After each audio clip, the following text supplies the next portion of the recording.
Olha, o ouro já se valorizou praticamente 50% aqui nesse ano de 2024. E a pergunta que fica é: será que ele vai continuar subindo? Quais foram os motivos aí que fizeram ele subir tanto? E até onde ele pode continuar se valorizando? Quando a gente avalia aqui o ouro frente a diversos índices diferentes, em últimos 5 anos, por exemplo, a gente consegue ver que o ouro ele teria se valorizado algo próximo de 56%, isso em reais. Mas notem que a valorização dele foi aqui, ó, relativamente muito recente dentro desse ano. Ou seja, em 5 anos, se você tivesse investido R$ 1.000, teria alguma coisa como R$ 1.500 agora investidos, porque ele se valorizou 56%. Mas como a gente já viu, se você tivesse simplesmente investido no início desse ano, você teria aí alguma coisa próxima de R$ 1.500. E aí fica aquela pergunta, né? Ele ficou todo esse tempo parado, subiu agora nesse último ano praticamente muito e bateu aqui, ó, diversos índices diferentes, fazendo com que ele performasse melhor do que muitos investimentos. Bom, primeiramente, ele teve uma valorização dessa por causa do dólar. O ouro, ele é um ativo internacional, mas ele é basicamente dolarizado. Então, todas as análises que a gente faz aqui é pensando no ouro versus o dólar. E claro, ele também teve um movimento de valorização por conta dele mesmo, não só por causa do dólar real. Isso aqui é muito importante. Só para vocês terem noção, olha só a diferença entre o gráfico do ouro, simplesmente do preço que ele está, que no caso é esse aqui em cima, versus o ouro em relação à inflação americana. Se a gente pegar simplesmente e ocultar o gráfico atual do preço dele, e olhar simplesmente para o gráfico do ouro corrigido pela inflação, que está desde 2006, mas não importa muito o período, a gente percebe que ele está simplesmente no topo histórico, que foi lá em 2011, está se repetindo agora em 24. E isso é importante falar, porque senão a gente acha que o ouro já rompeu o topo histórico, está nas máximas, já foi embora, e é verdade, em preços ele foi, mas nominalmente, quando a gente compara com ele versus a inflação, ele ainda está no topo histórico. E o ouro é um ativo que a gente precisa sempre comparar com a inflação, porque o principal objetivo dele é ser uma reserva de valor. E o que é uma reserva de valor, né? Bom, reserva de valor nada mais é do que um tipo de ativo que vai se valorizar ao passo que vai manter o seu poder de compra ao longo do tempo. Ou seja, ele vai reservar, ele vai guardar valor ao longo do tempo. E tem diversos ativos que fazem isso, mas o ouro, querendo ou não, ainda é um dos maiores queridinhos em relação a isso, muito por causa da impressão massiva de dinheiro ao longo dos anos aí pelos bancos centrais. Nesse gráfico a gente tem aqui o componente M2, né, que é a quantidade de dinheiro impresso aí por diversos bancos centrais ao redor do mundo. E a gente percebe que ao longo do tempo, essa quantidade de dinheiro em circulação, perdão, ele vem aumentando, aumentando, aumentando e agora aqui, ó, está nas máximas históricas, ou seja, nunca antes tivemos com tanto dinheiro assim disponível circulando nas economias por conta dos bancos centrais. E isso impulsiona demais o ouro para cima, porque lembre, quando tem muito dinheiro, o dinheiro ele tende a valer menos, porque muito dinheiro causa inflação.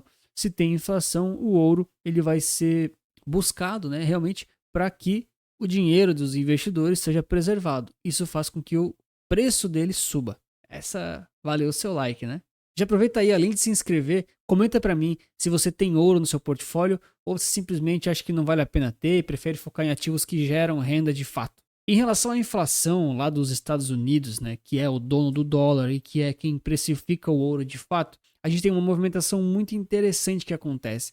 Então, o ouro, ele é geralmente descorrelacionado de forma inversa com a inflação, geralmente. Notem aqui nos últimos 10 anos como essa linha mais azul é a inflação e a amarela aqui é o ouro, né, o preço do ouro futuro. Basicamente, quando a inflação ela vai caindo, logo antes dela disparar o preço do ouro, ó, lá nas mínimas da inflação, ele sobe. E muitas vezes quando o preço em relação aqui à inflação, né, quando a inflação já está bem alta, lá em cima, né, o dinheiro já se desvalorizou muito, o ouro às vezes ele pode até corrigir, mas é muito mais frequente ele ficar parado. Parado até quanto? Até quando a inflação está de novo em patamares baixos e isso faz com que o preço dispare. Olha, historicamente também existe uma correlação entre a bolsa americana e o ouro serem aí inversamente correlacionados, mas isso não é tão simples assim de explicar. No geral, essa é uma correlação verdadeira, mas ela não é regra sempre. Justamente porque quando as empresas elas estão se valorizando e bombando, geralmente o ouro não vai subir. Mas recentemente a gente teve uma novidade aí nesse sentido. A gente teve aqui nos últimos tempos tanto o ouro quanto a bolsa americana se valorizando muito. E aí geralmente o pessoal fala, né? Alguém está mentindo. Fica aí a minha opinião, né? Qual que você acha que está mentindo e o preço pode despencar ou corrigir? Olha, sendo bem sincero, o ouro não é o meu ativo favorito, mas eu não tenho nada contra. Eu entendo que ele serve como reserva de valor e, em alguns momentos, vale realmente a pena ter ele na carteira. Grandes investidores, como o Ray Dalio, o próprio Warren Buffett, alguns deles têm ouro na carteira desde sempre, de forma cíclica e estratégica. Alguns só colocam em alguns momentos, mas no final das contas, o ouro ele é sim um bom investimento para você fazer em momentos que faz mais sentido. Se você quiser manter sempre uma parcela do seu patrimônio comprado em ouro, não tem problema, mas você tem que ser cauteloso em relação a esse percentual que você vai decidir e também em relação aí à questão do dólar, né? Porque ele é um ativo dolarizado, então você vai sentir também a variação do câmbio, tem que estar ciente com isso. E lógico, né? Isso ajuda muito a você, enfim, ganhar da inflação no médio e longo prazo, mas no curto a gente sabe que pode balançar um pouquinho aí essa questão da volatilidade. Aqui as coisas começam a ficar um pouco mais importantes, porque até agora eu expliquei alguns conceitos que a gente vê aí, né? Questão do dinheiro nas máximas históricas, né? Em termos de circulação, é muito importante para o ouro. Questão da inflação é importante, né? Ela agora está relativamente controlada, mas se ela esticar, o ouro pode valorizar muito. Importante também. Mas aqui a gente agora, né, vou te apresentar dois fatores que são um pouquinho mais, uma questão um pouco mais de leitura do metajogo dos ativos do que apenas economia. Até porque eu não sou economista. O primeiro deles é essa questão aqui em relação aos governos dos bancos centrais estarem comprando muito ouro, diferente das pessoas físicas em geral. Pessoa física em geral, que eu digo, na realidade são aí os ETFs em geral, né? Que é o reflexo das pessoas. Então, enquanto a maioria dos bancos centrais aqui vem comprando, né? Tava parado, mas veio comprando bastante ouro e depois aumentando as posições, as pessoas físicas em geral estão aqui ó, com as posições paradas ou até diminuindo.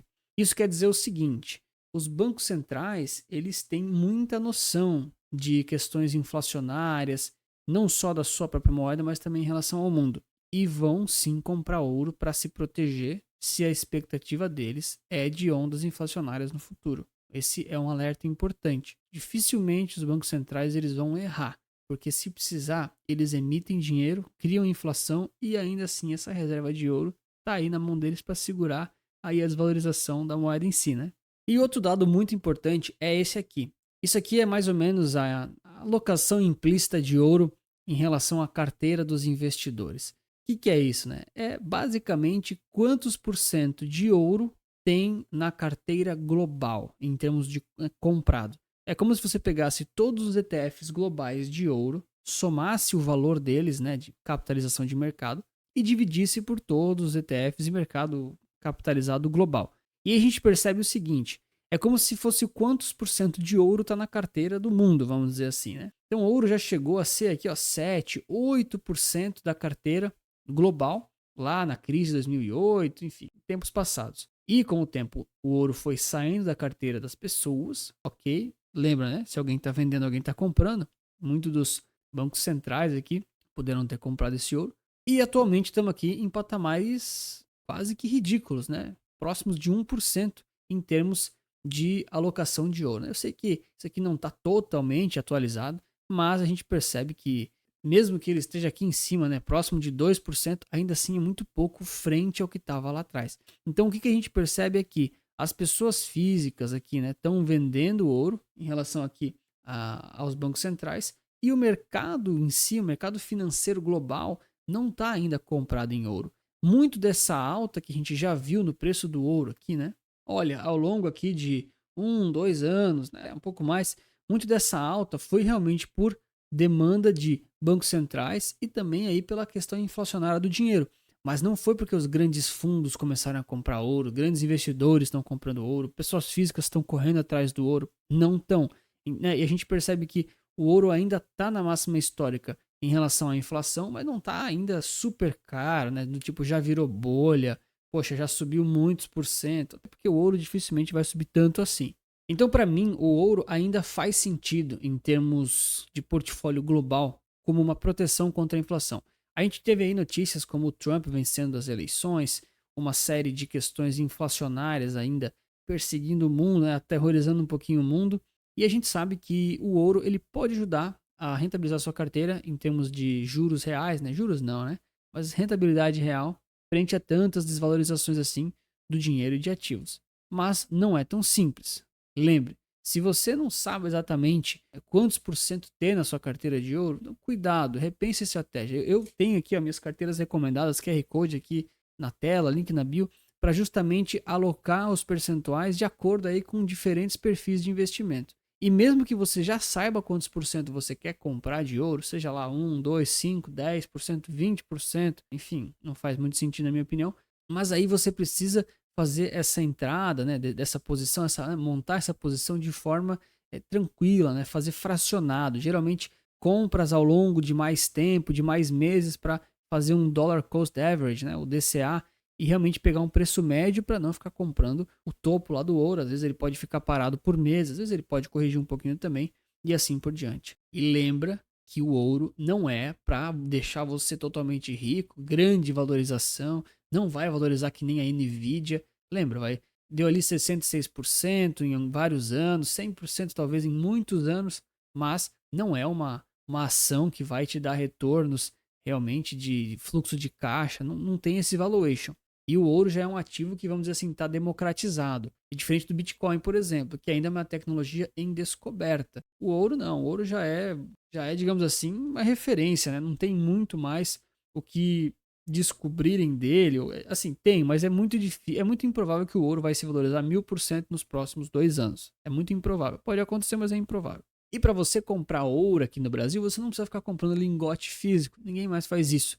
Tem várias formas e uma delas é o ETF Gold 11, que você compra aqui pela B3, aqui no Brasil mesmo, totalmente legalizado, simplificado, que vai comprar um ETF do exterior para você, enfim, estar exposto a essa classe de ativos dolarizado e que vai te ajudar a proteger o seu patrimônio contra a inflação, principalmente. Gold 11 aqui, ó, um ETF que está com 800 milhões aqui de patrimônio líquido. O preço dele aqui, 15 pilinha, barato. Mas o ponto todo que eu quero mostrar para vocês aqui, ó, é o seguinte, isso aqui é bem interessante. Olha, isso aqui, ó, é a evolução do PL, então é a evolução do patrimônio líquido do fundo. Então, lá em 2021, quando o fundo era recém-aberto, né, ele até teve uma boa valorização, teve uma correção em termos de patrimônio líquido, as pessoas retiraram dinheiro dele, mas aqui, ó, de um ano para trás, né, de um ano para cá, o que subiu aqui de valorização, cara, o fundo duplicou de valor, né? Era aqui, ó, 300, 400 milhões de PL, agora a gente já está em 800. Ou seja, tem dinheiro entrando de verdade em ouro aqui pelo Brasil também, tá? Em relação aqui ao número de cotistas, poxa, eram aqui, ó, 44 mil, agora são 47 mil. Então não tem muito mais cotista. Tem muita gente aqui, além de pessoa física, claro, mas também tem muito fundo, investidor institucional que compra por ETF, tá? Ou seja, é a galera que já comprava que está comprando mais. Muito provavelmente estão aportando mais para ter uma parcela maior de ouro na carteira dessas pessoas, desses fundos. Então é um ponto aqui para a gente ficar ligado. Aí a galera pergunta, né? Poxa, Anthony, mas você tem ouro na carteira? Olha, a minha carteira pessoal mesmo, pessoalmente, não é nem a recomendada, né? A minha pessoal não tem ouro. Inclusive, eu abri ela aqui nesse vídeo, que eu explico como é que é a minha carteira de investimentos atual e o meu momento de vida, né?